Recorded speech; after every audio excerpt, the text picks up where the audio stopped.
자, 이번 시간은 지상권에 관한 주제 살펴보겠습니다. 지상권, 크게 약정지상권, 그 다음에 법정지상권이라는 개념이 있고요.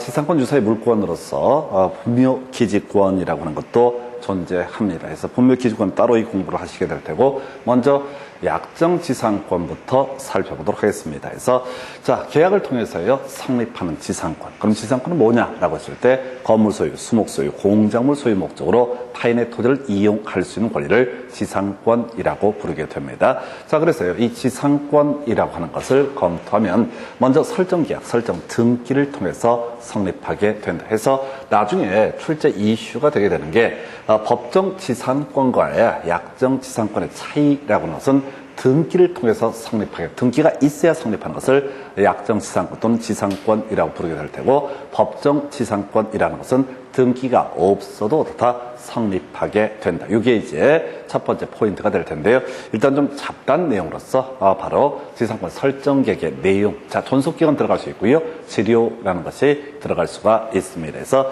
이 존속 기간이라고 하는 거, 최단 존속기간이라는 개념이 하나 존재하게 됩니다. 그래서 지상권에 있어서 최단 존속기간, 건물 소유 목적일 때는 30년 이렇게 되어 있는데요. 만약에 이 지상권 설정계약, 건물 소유 목적으로 취득을 함에 있어서 20년으로 설정했다라고 할지라도 30년으로 보게 될 것이고요. 존속기간을 정하지 않았다라고 할지라도 이때는 최단 존속기간으로 보기 때문에 이때는 자 30년으로 해석을 하게 된다. 나중에 전세권 가게 되면요, 전세권의 존속기간 정하지 않게 되면 언제든지 각 당사자가 상대방에 대해서 소멸 통고라는 것을 할 수가 있는데요. 여기서는 소멸 통고의 문제는 발생하지 않을 것이고요, 최단 존속기간으로 보게 된다 해서 큰 이슈가 되지 않습니다. 그 다음에 이제 논의할 것이 지료라고 하는 것. 사실 지상권은 일반적으로 유상인 것이 일반적인 모습입니다. 그러나 이론상 지상권이라고 하는 것, 무료인 경우, 무상인 경우도 가능하다. 즉, 지상권의 성립 요건 과정에서 지료의 지급이라는 것이 지상권의 성립 요소는 아니다. 이렇게 해석을 하게 됩니다. 자, 그래서요, 나중에 전세권 가게 되면 전세금의 지급이라는 것이 전세권의 성립 요소가 되기 때문에 그때는 전세권 관련해서는 바로 반드시 유상이어야 되는데 비해서 지상권은 무상인 경우도 가능하다. 자, 이렇게 등기 등을 통해서 성립한 지상권, 용익물권에 해당이 되게 됩니다. 그래서 사용 수익할 수 있다라고 할 것. 자, 그래서 지상권 항상 토지 소유자라는 개념이 전제가 돼야 돼요. 그래서 토지 소유자, 갑이 있습니다. X 토지를 소유하고 있습니다. 을이라는 사람이 지상권 설정 계약, 설정 등기를 통해서 지상권을 취득을 하게 됩니다. 자, 한편 우리 소유권이라고 하는 거, 소유권의 어떤 침해 등이 있게 되면 소유권에 대한 물권적 청구권이라고 해서 반환 청구, 방해 폐지 청구, 방해 예방 청구 등의 문제가 발생하게 되죠. 그래서 그 중에서 반환 청구권 이렇게 얘기합니다. 소유자 자신의 소유물을 정당한 권원 없이 점유하고 있는 사람에 대해서 반환 청구를 할 수 있다, 또는 인도 청구를 할 수 있다라고 전제가 됩니다. 그래서 이 두 개를 짬뽕을 하는 거죠. 지상권자는 타인의 토지를 정당한 권원에 의해서 사용 수익할 권리를 가진 자를 가리켜서 지상권이라고 부르게 됩니다. 그래서 지상권자는 토지 소유자에게 사용 수익 권능을 주장할 수 있을 것이고요. 달리 표현하면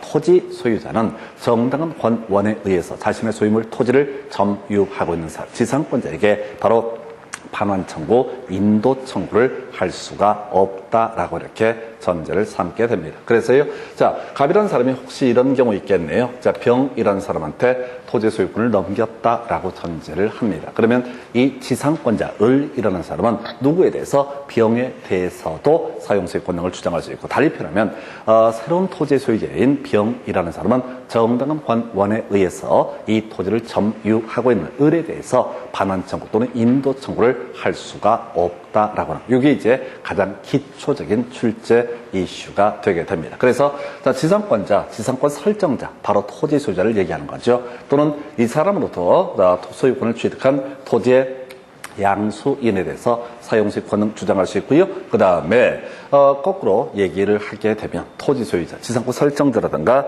지상권 설정된 토지를 양수한 사람에 대한 지상권자에게 바로 토지 인도 청구할 수 없다. 이게 첫 번째 출제 포인트가 되겠습니다.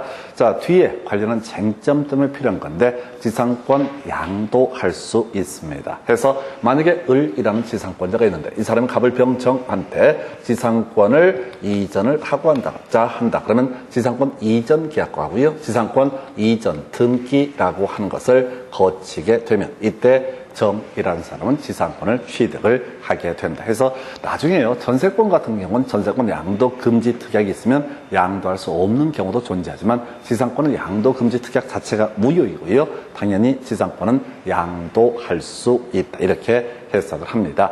자, 한편 이 지상권이라고 하는 것을 담보로 해서 돈을 빌릴 수도 있습니다. 바로 지상권은 저당권의 객체가 될 수가 있는데요. 정이 자신이 소유하고 있는 지상권을 전제로 해서 갑을병적 무라는 사람에게 저당권을 설정해주고 돈을 빌리게 됩니다. 그러면 무라고 하는 지상권을 담보로 저당권을 가지고 있는 이 사람은 정이라는 사람이 채무를 변제하지 않게 되면 경매 청구에서 지상권을 팔아버릴 수가 있습니다. 이런 식으로 해서 바로 지상권은 저당권의 객체가 될 수 있다. 그러나 양도 얘기하고 담보 얘기는 이 자체가 중요한 것은 아니고 뒤에서 소멸 청구라든가 혹은 나중에 법정 지상권의 양도 이 개념과 연계가 되게 됩니다. 그래서 자, 지상권자 사용 수익할 수 있다. 그래서 토지 소유자는 인도 청구를 할 수가 없다라는 게 첫 번째 출제 이슈가 되겠습니다. 자, 두 번째 지상권자의 의무라고 해서 기본적으로 지상권자는 타인의 토지를 이용할 수 있는 권능이 있는 것과는 별개의 문제로 당연히 얻어다 지료라는 것을 지급해야 함이 원칙이다. 물론 지상권 설정 계약을 체결할 때 무상으로 하기로 한다라는 특약을 맺게 되고 그걸 등기를 하게 되면 그때는 지료 지급 의무가 없겠지만은 기본적으로 지료를 지급할 의무가 있게 될 거고요. 그래서 지료가 등기가 됐다라고 했을 때 이 토지 소유자 또 토지 소유권의 양수인 지상권의 양수인에서 각각 대항할 수 있다 해서 큰 의미는 없습니다. 이 지료 지급 부분도 주로 법정 지상권 파트에서 출제 이슈가 되게 됩니다. 자, 이 정도가 지상권의 발생, 약정 지상권의 성립에 관한 주제고요. 소멸에 관한 주제 보겠습니다. 지상권의 소멸 사유, 전체적인 맥락을 보게 되면 지상권의 목적물인 토지가 멸실되게 되면 지상권은 소멸하게 된다. 이렇게 하나 그림을 잡아야겠고요.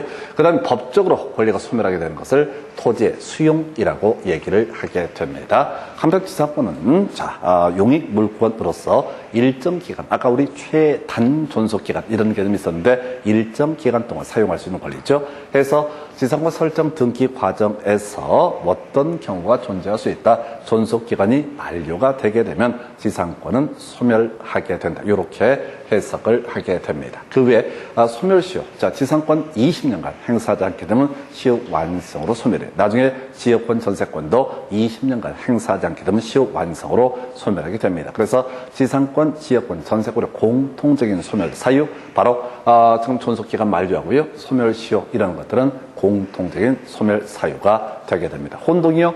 보통 이제 총론 파트에서 엮어서 구성을 하는데 자, 혼동이라는 개념이 이런 식이죠. 갑소유 X 토지에 대해서 을이라는 사람이 지상권을 가지고 있다. 근데 어떤 이유로 다른 등기된 권리가 없다는 전제에서 이 지상권자가 이 토지 소유권을 가지게 되면은 이 사람은 지상권도 가지고 있고요. 토지 소유권도 가지고 있죠. 그런데 지상권이 없다라고 할지라도 뒤에 소유권이 있기 때문에 사용 수익이 가능하죠. 그때 뒤에 있는 지상권은 말소 등기를 하지 않더라도 혼동으로 소멸하게 된다. 이런 얘기겠고요.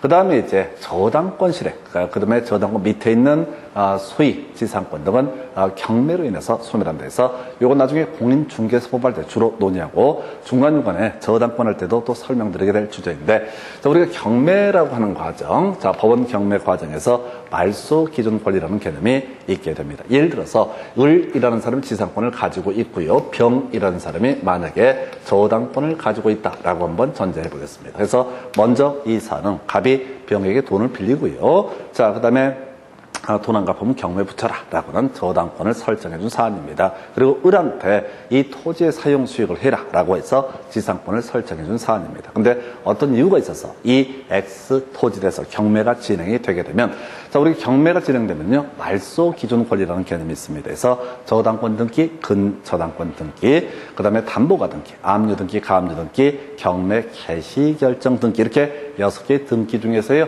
가장 선순위에 있는 권리를 말소 기준 권리라 부릅니다. 그래서 이 뒤에 여러 가지 등기가 있다 할지라도 이때 병의 저당권이 말소 기준 권리가 되게 됩니다. 그래서 병의 저당권을 포함을 해서 병의 저당권 밑에 있는 각종의 등기된 권리는 즉 병의 저당권에 대항할 수 없는 권리라고 하는 것은 매각으로 경매가 진행돼서 매각이 이루어지면 모두 소멸하게 된다. 큰 쟁점은 안 되고요. 특히 저당권 파트에서 계속 반복될 주제가 되겠습니다. 그 다음에 이제 담보지상권이라고 하는 거. 담보지상권은 거의 출제 포인트가 안 되는데요. 얘가 30회 때 아주 어렵게 구성이 됐어요. 우리가 어쩌다 한 번씩 어렵게 나오는 문제를 주구장창 분석한다. 이런 건 별 의미는 없는데, 자, 한번 설명드리겠습니다. 자, 원래 지금 을이라는 사람은 갑에게 돈을 빌려주고 저당권을 설정을 해놓은 상태입니다. 자, 저당권이 뭡니까? 라고 했을 때, 갑이 채무를 변제하지 않았을 때 경매, 청구를 할 수 있는 권리. 그래서 자신의 채권을 회수하기 위한 그런 경매 청구를 할 수 있는 권리를 저당권이라고 부르게 됩니다.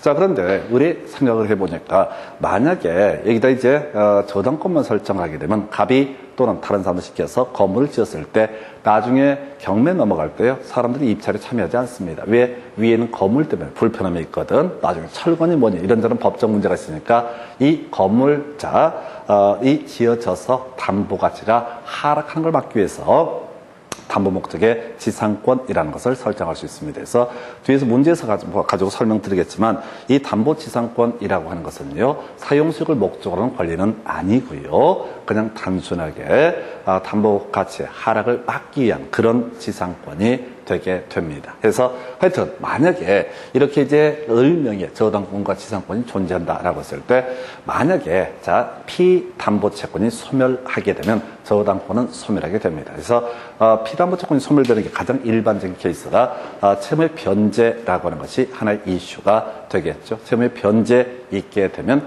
저당권은 말소 등기를 하지 않더라도 소멸하게 됩니다. 그리고 담보 가치 하락을 막기 위해서 설정했던 담보지상권도 같이 소멸을 하게 된다. 이렇게 이제 그림을 잡아 가셔야 됩니다. 자, 그런데 또 하나의 이슈가 있어요. 자, 피담보채권의 소멸시효라고 해서 민사채권의 소멸시효는 10년이라고 규정이 되어 있습니다. 그래서 자, 갑이 변제기 도리하고 을한테 10년 동안 돈을 갚지 않았는데 을이 경매 청구도 안 하고 세월이 흘러버렸다라고 한다면 이건 소멸시효 완성으로 피담보채권이 소멸하게 됩니다. 그럼 똑같은 논리 구조로 저당권만 소멸하는 것이 아니라 담보지상권도 같이 얻어다 소멸하게 된다. 이게 이제 담보지상권에 관한 개념이 되겠네요. 그래서 뒤에 문제 가지고 체크를 해볼 겁니다.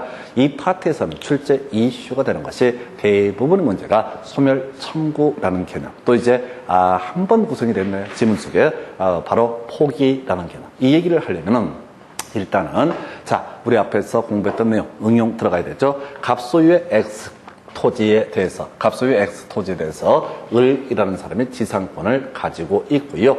이 지상권을 담보로 해서 병이라는 사람이 저당권을 설정을 해놓은 상태가 되겠습니다. 자, 일단은 앞에서 공부할 때 지상권이라고 하는 것은 타인의 토지를 이용할 수 있는 권리다라고 했지만 원칙적으로 지료라는 것을 지급할 의무가 있다라고 설명을 드렸습니다. 그래서 이때 지료라고 하는 거 지상권자가 갑에 대해서 토지 소유자에 대해서 2년분의 지료를 연체하게 되면 갑이라는 사람은 을에 대해서 지상권의 소멸을 청구할 수 있다. 이렇게 전제를 삼게 됩니다. 그래서 이게 기본이 되게 될 테고요.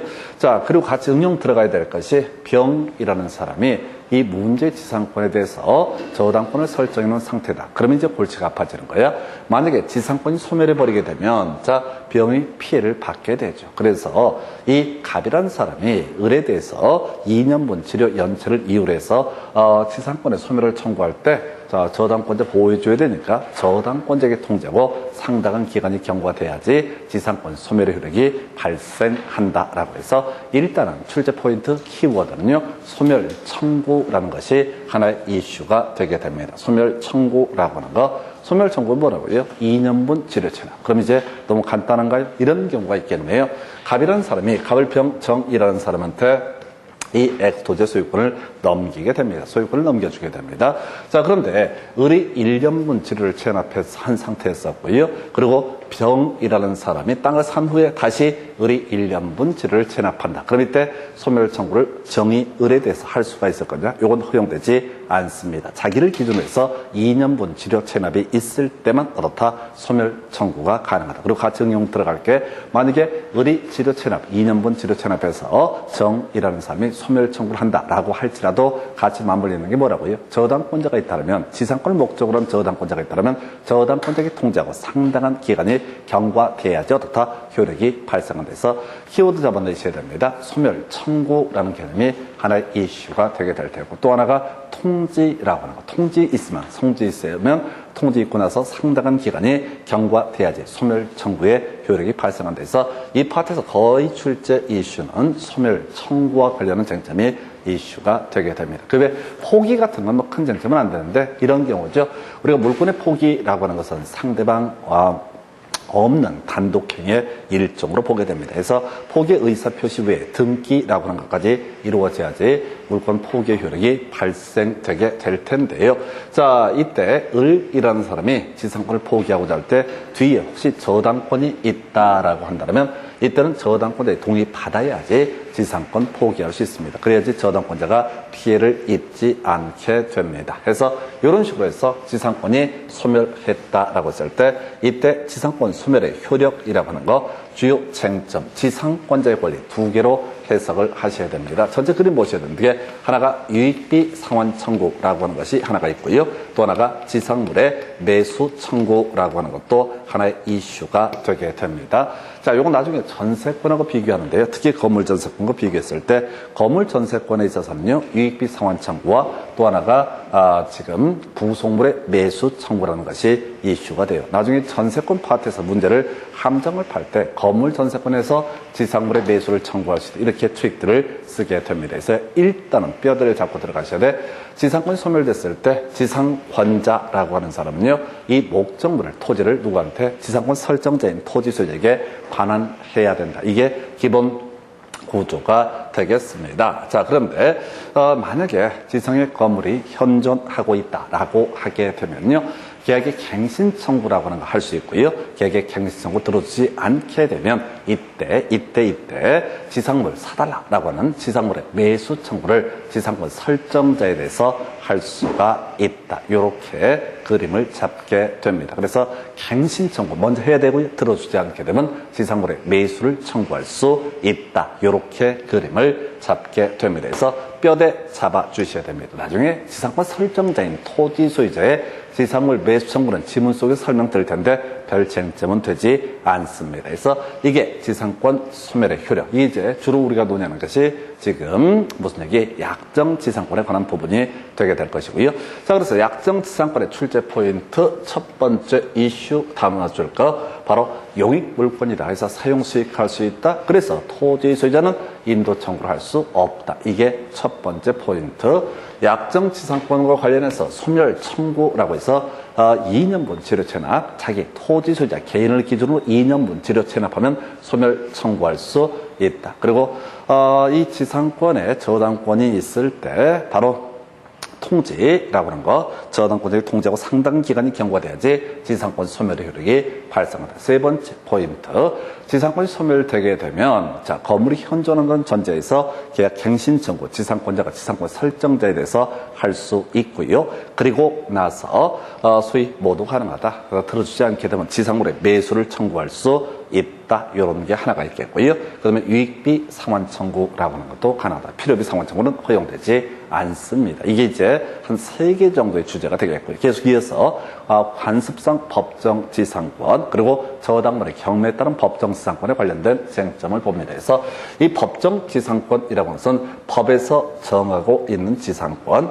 자, 우리가 약정 지상권은 등기해야지 성립하는 물권이었던 데 비해서 법정 지상권은 중요한 포인트가 뭐라고요? 등기 없 없더라도 성립하게 된다. 그래서 이게 출제 이슈가 됩니다. 물론 종류가 관습상 법정지상권이라고 하는 거, 저당물의 경매에 따른 법정지상권 이렇게 두 개로 대별해 볼 수가 있는데 중심축이 되는 것은 일단 단 얘기 다 빼고 법정지상권은 그것이 관습상 법정지상권이 됐든 저당물의 경매에 따른 법정지상권이 됐든 이때는 공통적으로 뭐라고요? 등기 없다라고 할지라도 성립하게 된다. 등기 없는 상태에서도 바로 법정지상권자는 누구한테? 바로 토지 소유자 또는 토지 소유권의 양수인에 대해서 바로 사용수익을 주장할 수 있고 달리 표현하면 뒤에서 논의하겠지만 바로 법정지상권자에 대해서 토지 소유자 또는 토지 소유권의 양수인은 토지의 인도를 청구할 수 없다라는 명제가 만들어지게 됩니다. 그래서 결국은 약정지상권과 법정지상권의 차이점이라는 거 등기해야지 사용수익 권능을 주장하고 토지의 인도 청구를 거절할 수 있는 것이 약정지상권. 등기 없어도 사용수익 권능을 주장할 수 있고 그 다음에 인도를 거절할 수 있는 것을 바로 법정지상권이라고 부르게 됩니다. 그래서 미리 법정지상권 얘기가 나오게 되면은 등기라고 하는 것이 없어도 등기가 없어도 그 권리는 성립하게 된다. 이게 첫 번째 출제 이슈. 두 번째 이슈가요. 바로 관습상 법정지상권과 저당물의 경매에 따른 법정지상권의 차이라고 하는 것이 문제가 되게 됩니다. 결론만 얘기하면 철거특약이라고 하는 것이 있으면은 성립하지 않고 철거특약이 없을 때만 성립할 수 있는 것이 관습상 법정지상권이 되게 될 것이고요. 저당물의 경매에 따른 법정지상권은 설령 철거특약이 있다라고 할지라도 여전히 성립할 수 있는 것이 저당물의 경매에 따른 법정지상권. 최근 문제 구성됐었죠.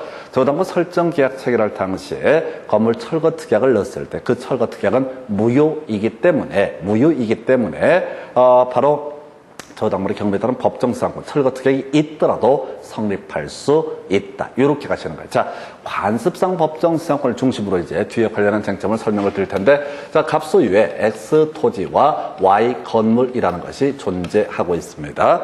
자, 두 가지 경우를 봐야 되니까 두 가지로 나누어서 설명을 드리도록 하겠습니다. 갑이 지금 또 X 토지라고 하는 것과요, Y 건물을 가지고 있다. 자, 그래서 둘 다 공통적으로요, 철거특약을 안 하고요. 예를 들어서 갑이라는 사람이 이 문제 X 토지를 을에게 만약에 이전을 하게 된다. 자, 소유권 이전 등기를 하게 된다. 그래서 X 토지의 소유권이 을에게 귀속되게 되면은 이때 철거특약이 없다는 전제 하에서 갑이라는 사람은 Y 건물의 소유권을 가지고 있고요. 그 외에 바로 자동으로 등기 안 해도 법정지상권을 취득을 하게 됩니다. 그래서 갑은요, 누구 토지 소유자 을에 대해서 그 토지의 사용수익 권능을 주장할 수 있다. 이런 것이 하나가 될 테고요.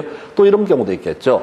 갑 소유의 X 토지 Y 건물을 가지고 있는데 을이라는 사람에 대해서 Y 건물만을 소유권 이전 등기를 통해서 넘겨주게 됩니다. 그러면 이제 현재 스코어 갑은 X 토지의 소유자가 될 테고 Y 건물의 소유자는 을이 되게 된다. 자, 근데 철거특약이 없다면 이 을이라는 사람은요, 자동으로 등기를 하지 않더라도 법정지상권이라는 것을 함께 취득을 하게 됩니다. 법정지상권을 취득합니다. 그래서 이게 소위 관습상 법정지상권. 그러니까 이게 의미가 이런 식이지. 토지와 건물이 동일한 소유에 속해 있다가 철거특약 없이 토지 소유자와 건물 소유자가 달라지게 됐을 때 이 건물 소유자가 그 토지를 계속해서 이용할 수 있는 권리를 우리는 뭐라고 한다? 법정지상권. 중요한 건 법정지상권, 관습상 법정지상권이라는 거 등기 없어도 어떻다? 성립하게 된다. 이렇게 그림을 잡아주게 됩니다.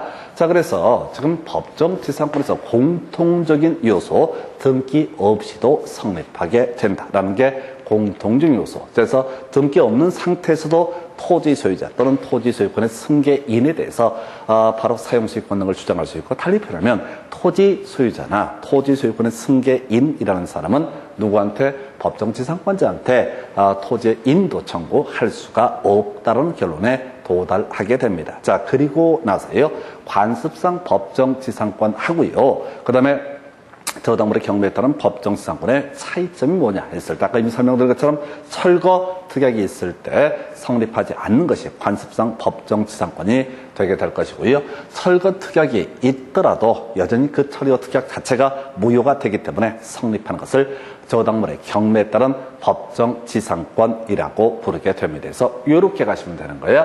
그래서 약간 응용 들어가 볼까요? 법정지상권, 약정지상권과 마찬가지로 사용수익할 수 있는 권리죠. 그래서 이미 설명드렸습니다. 법정지상권자, 토지 소유자 또는 토지 소유권의 양수인에 대해서 사용수익권 등을 주장할 수 있다라고 하는 너무나 쉽죠. 자, 이선 포인트가 뭐냐면 등기 없어도 라는 것이 하나의 이슈가 되겠죠. 등기 없어도. 자, 그리고 법정지상권이 설정된 토지 소유자 또는 법정지상권이 설정된 토지를 양수한 이 사람은 법정지상권자에게 그 토지의 인도라고 하는 것을 청구할 수 없다. 누가 법정지상권자가 등기를 하지 않았다 할지라도, 등기가 없다라고 할지라도 그 법정지상권자에게 인도 청구할 수 없다라고 하는 것. 이렇게 기본적인 맥락 꼭 기억을 하셔야 됩니다. 등기 없어도 바로 인도 청구할 수 없다. 등기 없어도 사용수익권 등을 주장할 수 있다. 이게 하나의 출제 포인트가 되게 되겠죠. 그래서 이런 거 하나 있고요. 두 번째 이슈, 좀 어려운 주제인데요.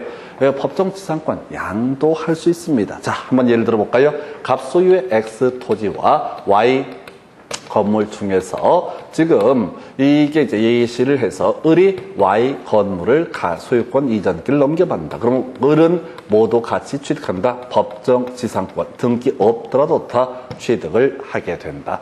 자, Y 건물을 잊어버리시고요. 법정지상권만 가지고 설명을 드리겠습니다. 앞에서 우리가 이제 약정지상권이라는 것은 양도할 수 있다. 근데 이제 우리 법률 행위에 따른 부동산 물권 변동은 등기해야지 효력이 발생하기 때문에 약정지상권의 이전 계약이라고 하는 것, 왜 이전 등기까지 이루어져야지 지상권 이전 효력이 발생되게 된다. 이렇게 그림을 잡게 되는 거죠. 똑같은 구조예요. 건물 소유권 잊어버리시고요. 법정지상권을 을이 병한테 팔고자 한다. 그러면 이제 이 사람이 법정지상권을 병이라는 사람이 취득을 하기 위해서는 법정지상권의 이전 등기라고 하는 것이 이루어져야죠. 다 법정지상권 이전 효력이 발생한다. 이거 아주 간단한 얘기야. 약정지상권이 그러듯이 법정지상권도 이전 등기가 있어야지 이전의 효력이 발생한다. 근데 이제 여기서 깜빡하게 되는 이런 거지. 을이라는 사람이 법정지상권을 취득할 때는 등기 없이도 취득한다라고 이렇게 전제를 삼았었잖아요.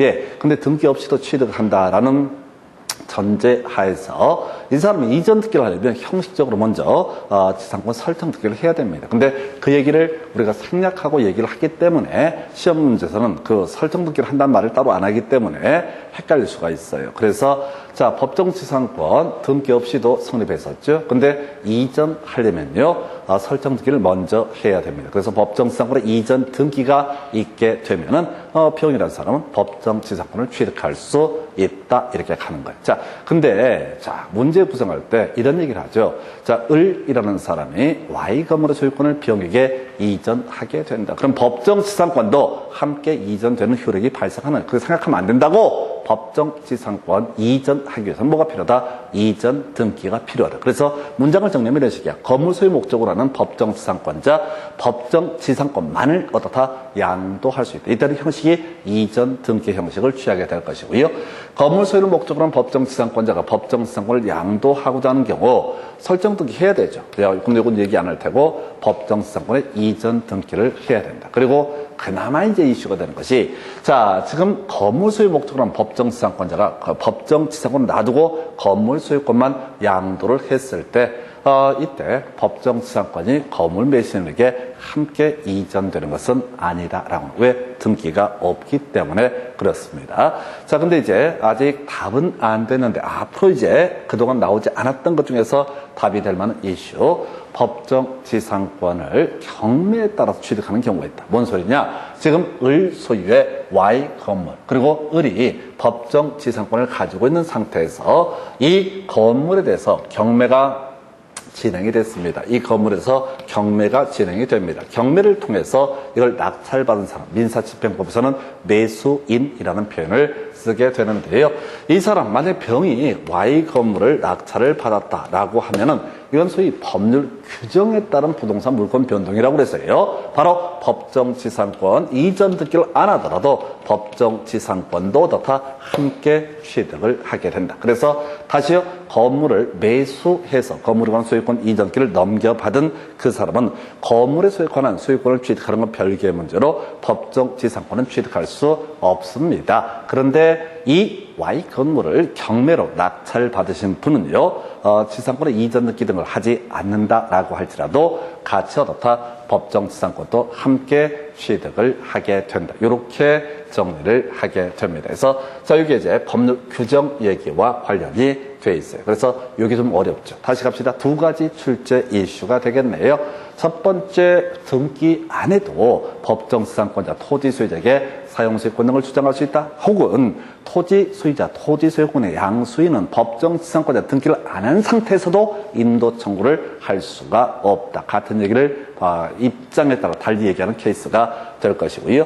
자, 그 다음에 이제 법정지상권과 건물 소유권을 가지고 있는 상태에서 법정지상권만의 이전 등기, 건물 소유권만의 이전 등기 다 가능하고요. 건물 소유권 이전 등기를 했다고 해서 법정지상권이 자동으로 이전되는 것은 아니다. 법정지상권을 이전하고자 할 때는 법정지상권의 이전 등기라고 하는 것이 필요하다. 이렇게 정리를 하게 됩니다. 자, 그리고 이제 대신 주의하실 게 바로 법정지상권이 있는 건물 소유권이 경매로 낙찰을 받은 경우가 존재한다. 예, 이런 경우에는요, 소위 같이 법정지상권도 함께 취득을 하게 된다. 이렇게 얘기를 합니다. 그 다음에 이제 법정지상권 파트에서만 간간히 출제 포인트가 되는 것이 지료라는 개념이 되게 됩니다. 그래서 자, 약정지상권은요, 무상인 경우도 존재할 수 있긴 하지만 보통 토지 사용료를 지상권 설정 계약을 체결할 때 결정을 하겠지요. 자, 그런데 말이죠. 지금 법정지상권은 계약을 통해서 성립하는 것이 아니기 때문에 지료가 결정되어 있지 않습니다. 그래서 토지 소유자는요, 누구한테? 법정지상권자한테 협의를 요구해서 지료를 결정할 수도 있고요. 협의가 이루어지지 않게 되면 법원에 청구해서 법원의 결정에 의해서 지료를 확정되는 경우도 있을 겁니다. 그럼 이제 이때 만약에 지상권자가 2년분 지료를 체납하게 되면 이때 토지 소유자가 지상권의 소멸을 청구할 수 있다. 이런 개념과 연계가 될 테고요. 한편 이렇게 지료가 결정되기 전에 협의에 의해서 결정하기 전에 그 토지를 무상으로 사용했던 부분에 대해서는 법정지상권자에게 토지 소유자가 원인 없이 이득을 얻은 것이니까 부당이득 반환 청구라는 것을 할 수 있다. 이 정도가 이슈에서 하나, 둘, 세 개 되나요? 첫 번째 이슈 바로 법정지상권자 등기 없어도 토지 소유자에게 지상권을 주장할 수 있다. 즉 토지의 사용 소유권 등을 주장할 수 있다라고 할 것. 그다음에 법정지상권이 설정된 토지를 양수한 자 또는 애초에 토지 소유자라고 하는 사람, 법정지상권자가 등기를 안 해도 토지 임도 청구를 할 수가 없다라고 하는 거. 그 다음에 세 번째, 두 개째 세트가 될 테고, 또 하나 이슈가 건물 소유권과 법정지상권을 가지고 있는 상태에서요. 자, 건물 소유권만 이전 등기라면 건물 소유권만 넘어가고요. 법정지상권만 이전 등기를 하게 되면 법정지상권만 넘어가는 것이지, 건물 소유권에 관한 이전 등기가 있다고 해서 세트로 법정지상권이 넘어가는 것은 아니다. 이 주제 하나. 그리고 또 하나 이슈가 될 만한 것이 이하에 있죠. 아직은 답이 안 되는데요. 경매로 법정지상권이 붙어있는 건물의 소유권을 낙찰을 받았을 때 이때 바로 법정지상권도 함께 낙찰을 받게 된다. 이 정도가 법정지상권에 관한 주제가 되겠습니다. 자, 이렇게 보셨고요. 이제 문제 통해서 자, 내용들 좀 확인하시고 살펴보도록 하겠습니다.